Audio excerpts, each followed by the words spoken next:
I was a rescuer at Ground Zero on 9/11, 9/12 in New York City.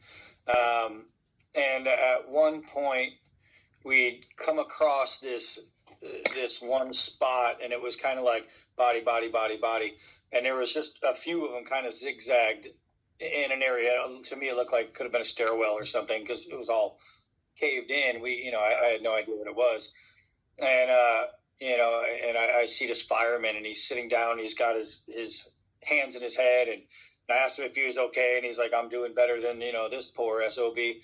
And so I look over, and I see them, and something caught my eye, and it was one of the bodies near the bottom of the pile, and he was twisted and mangled in a way that you don't get yourself into on purpose. But what caught me and what made me go to him was his arm. His left arm his thumb was like kind of like this, tucked between his fingers. His arm was dead straight, wrapped through his other arm, and it was just stiff as a board, sticking right out. But what caught me was his wedding ring. And I started thinking to myself, I'm like, this poor guy, he goes to work early in the morning. He may have his family could not even been awake yet, so he might not even had a chance to say goodbye. The last thing he could have said to his kids was, "You can go to bed without dinner." The last thing he could have said to his wife was, an argument or something. I don't know. I have no idea. So he was the only one out of all the bodies that I'd come across there where I walked over, I put my hand on his hand, and I said a little prayer for him. That was it.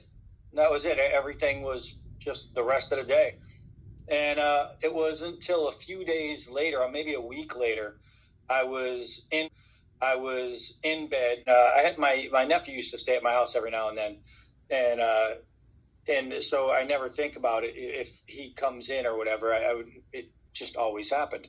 So one night I'm sleeping, and I feel a push on my shoulder, and I heard the word "hey," but like a "hey." And I just assumed it was him. So I said, "Corey, what's up?" And I go to turn, and I couldn't. My body was literally folded in the way that I found this guy. My thumb was through my finger. My arm was locked. And I began thinking to myself, I must have been dreaming about this guy. And I didn't think anything of it. I just went back to sleep. So it happened a couple of nights in a row. Third night in a row, I started thinking to myself, I'm not dreaming. I could vividly remember what I was dreaming that night, and I knew it wasn't that. But